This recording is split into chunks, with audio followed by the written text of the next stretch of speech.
What's up, people? Just coming at you on this cold ass Friday. Atlanta Supercross this weekend. Preview the track. The track looks good. Uh, Very technical. Um, you gotta be a technical rider to do it. Um, wow. In the 250 East, technical rider.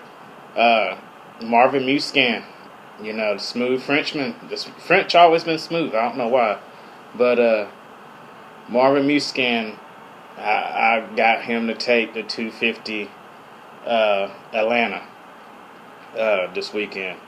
My predictions last week was right. It was Marvin Muscan and Justin Bogle, but this track here is not that many whoops. You gotta be technical rider. In the 450s,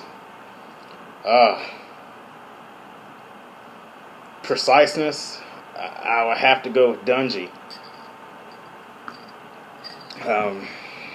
He's very precise, consistent on his jumps and stuff. Yeah, I have to go with Dungy. I don't know. I mean, it's just the track is tech. I mean, timing sections, step on, step offs, triples, even the whoop section that they do you got a double. It looks like you got a double at the end of it. Dragon backs. 450 is anybody games, but as far as preciseness, I have to go with Dungy. Also, Millsap, it's his home race, so he's got some extra motivation to do well, but it just don't seem like he's fit with the bike or gel with the bike all that good. I don't know. I mean, like I said, it's going to take a technical rider, smooth rider, this weekend. But another thing I was been reading is KTM factory edition bikes are the lightest bikes on the market right now as far as weight saving. I always thought Honda was, I mean, lacking that horsepower and stuff, but, KTM and factory editions have come out to be the lightest bikes you can buy right now. But that is the question. Who can buy them? If you're an average Joe working a job, I don't think you can justify 10 grand for a bike, Maybe the Europeans, because the European money is worth more, but another thing I saw on the bikes is WP is his own suspension company. I always thought WP and KTM was, joined, but I found out they're two separate companies.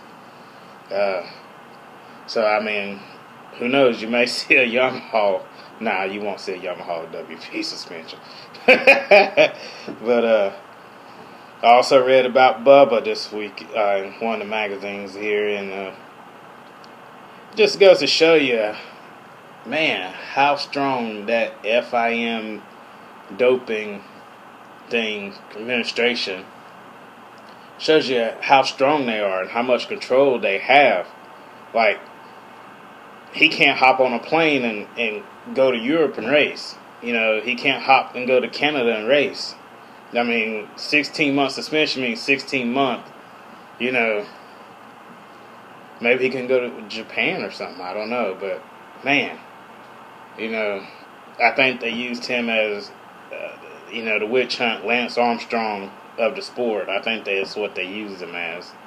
But, I don't know, 16 months and the length of time it took for them to get back.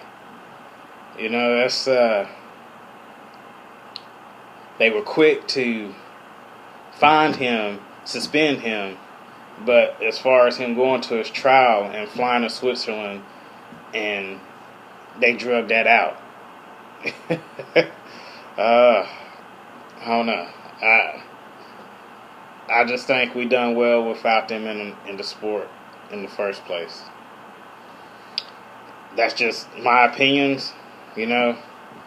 Something else I read was Trey Kennard and Eli Tomac said they feel comfortable with the KYB forks on their Hondas, and they're glad that Honda switched to the KYB. I haven't seen anybody at the tracks running the new Honda, so I don't know. But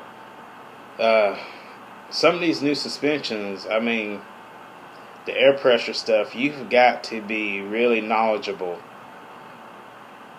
on what you are trying to achieve. I don't think you could be a beginner and learn the forks and the shock. You would throw yourself in a knot. I mean, I'm glad Yamaha is sticking to the same old fork, you know. I'm a Yamaha guy, but I'm glad they're sticking to the same old fork. But I've heard some riders in the magazine says that you gotta kind of check them, you know, every weekend after you get off the track, because the air pressure will go down in the forks. I don't know how true that is. I don't know anybody that's got one. But something to consider if you're buying a new bike and you're kind of new to the sport. I don't know. But anyway, guys, that was just my update on Atlanta.